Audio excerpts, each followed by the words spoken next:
Kavanaugh. Let's bring into the conversation Anisha Singh, who is the Senior Organizing Director for Generation Progress and tweeting at CAP Action. Anisha, welcome. Hi, thank you for having me. What's Generation Progress for people who don't know? So Generation Progress is the youth engagement arm of the Center for American Progress. Our main objective is to make sure young people, 35 and younger, millennials and younger, are engaged on all the progressive fights that are important to us, whether it's gun violence prevention, voting rights, climate, or in this case, the courts.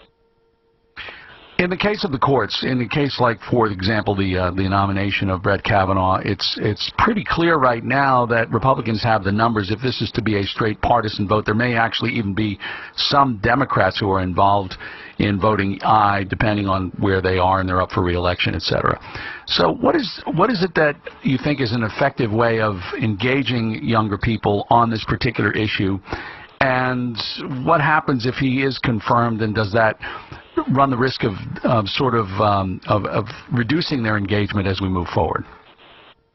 Right. So, there are a few senators right now that we have our eyes on and that we are trying to mobilize folks on the ground for, and those are Collins and Murkowski, who are both Republicans, but they claim to be pro-choice Republicans.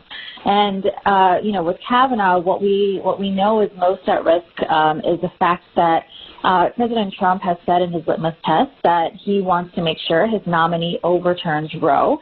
And so abortion rights and a woman's right to choose are very much at stake here. And so we are hoping that Collins or Murkowski or both of them, and there are some people who say that if one does it, the other will follow, will vote against Kavanaugh for that exact reason. Now, we have seen in the past that they have voted for pro-life, anti-choice nominees, including Gorsuch last year. So, we're not keeping our hopes up, but the pressure is on in the states. We have a lot of folks out in Alaska and Maine putting on that pressure.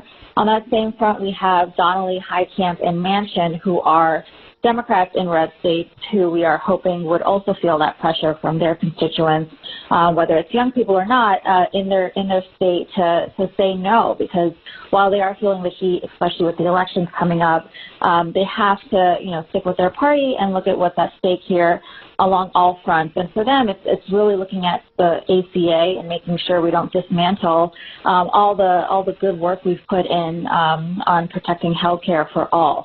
So those are kind of the two fronts on that. And when it comes to what's at stake here, young people are going to be impacted by this confirmation more than any other generation because these are lifetime appointments.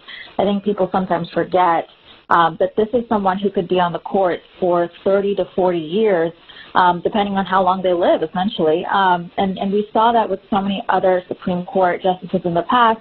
You'll have a whole generation pass, and someone will still be on the court. And so do we want the Trump agenda to still be dictating our lives 30 years from now? What is it that young people want to see?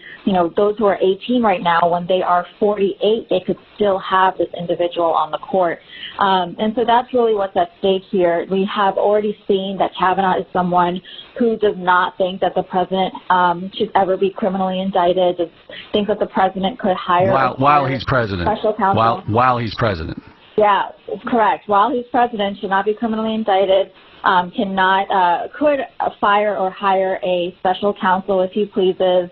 And that's why Trump chose him. So we have a lot at stake, not just for some of our civil liberties and our rights, but also for the democracy and whether or not we want to have some accountability on our branches of government to balance each other out as our founding fathers, had planned. So this gets to the essential question about whether or not these young people who are motivated. Again, I was asking this in the sense that, okay, if you don't deliver the results, in other words, if he is confirmed, does that diminish the motivation of young people to join the process? I think not. I think people are fired up. I think the more outrageous things that are happening right now, the more young people are getting fired up. And we're seeing that with the gun violence prevention fight. We have several people in our Fight for a Future network, which is a network of over 6,000 young people who, a lot of whom have fallen victim to gun violence. I don't know if you know, but right now car accidents have been excelled by gun violence in terms of the reason for youth death. And so young people are motivated by that. And no matter how outrageous some of the things are coming out of the right when it comes to that fight, that just is fueling the fire. They are excited. The second they turn 18, they are registering to vote. The second that they get a chance to talk to their representative or their senator or an elected official, they are there at a town hall, calling them, whatever they can do. And so I'm hoping that the same thing will translate here. What is happening to our courts is outrageous. On the lower courts, if people are paying attention, and you should be, they have been filling these vacancies for district and circuit courts at a record pace that we haven't seen in decades. With extremist nominees. These are people who are saying that affirmative action is the same thing as slavery, that transgender individuals are a sign that there is a Satan, really horrible things, and they have been getting confirmed, and those are lifetime seats too. So we're just trying to make sure that young people are aware that this is already happening, this horrible turnover of our courts, and we just need to be really active and paying attention. And even if we lose this fight, there's so many other fights coming up. There's so many vacancies on the lower courts that impact us just as much. We have seen it since Trump took office, that a lot of the things that we have been saved on have been thanks to district court and circuit court judges, whether it's the Muslim ban or the separation of families on the border. It has been lower court judges that have come to our rescue. So there's a lot at stake with some of the fights coming up as well. I appreciate you joining us, Anisha Singh. Thank you for being on POTUS today. Thank you so much for having me. Anisha Singh, Senior Organizing Director for Generation Progress, talking about young people getting engaged in the Supreme Court confirmation process and moving forward. The Twitter handle is @CAPAction.